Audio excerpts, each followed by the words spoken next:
Pero po, napapalo niyo po yung ano, Yung, yung anak niyo. hindi pa. Hindi. Oo. Ayaw nung ano ko eh.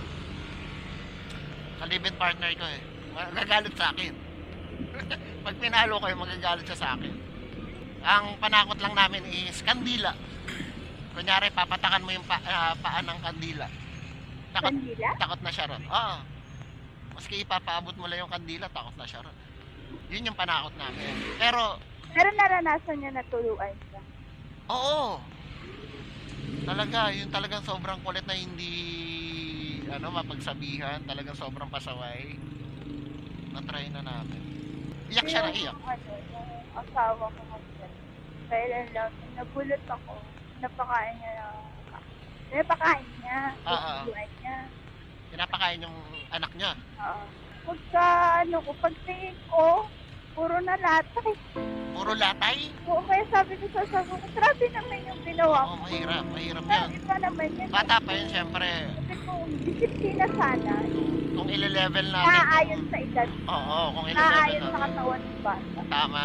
Kaya naawa talaga ako sana kung sabihin ko na lang. Kasi kung ile-level natin yung sarili natin doon sa mga bata, wala. Dahil sabi ko sa kanya, malaki na katawan mo na yan. Kaya ng anak mo yan. Saan pinalo? Hindi ako makain. Nagduduwain mo tayo. Oo. Saan pinalo nung Natural lang tatay? yan. Tatay yan. Pag ikaw kapag ayaw mo kumain, duduwa mo. Oo. Pag ayaw mo ng ulam, bibili ka ng ulam. Oo. Yan.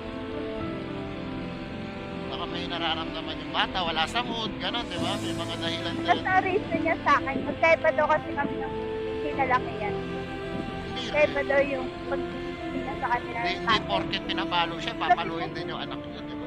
Ano, kung ano yung pinaranas niya ng tatay, hindi na ipaparanas ng tatay. Hirap-hirap.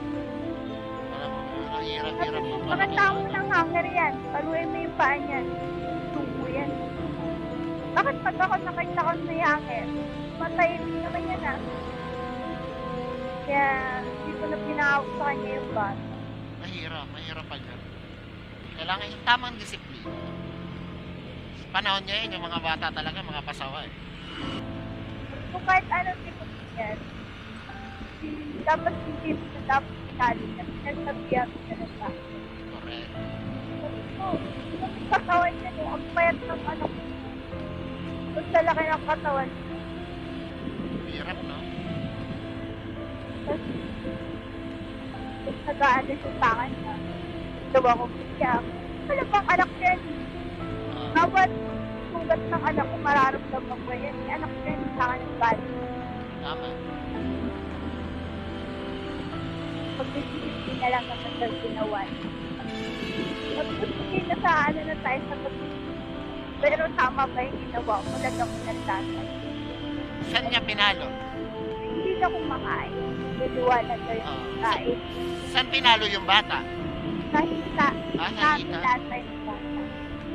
Wow, ano? Ilayo ko na lang yung anak ko. Ayaw niya lang kasi yung yung kumbaga yung pagkain na sayang. Ayaw niya yun. Ako din naman. May iwasan niya kasi tatay. Oo. Ako din naman, ayaw ko ng mga ganun. Siyempre. Pero Kasi siyempre, ako rin pag bata, tanongin mo muna yung bata ko anong gusto niya ngayon. Anong, kasi minsan yung anak ko kakain niya ng gulay. Minsan hindi. May gusto kasi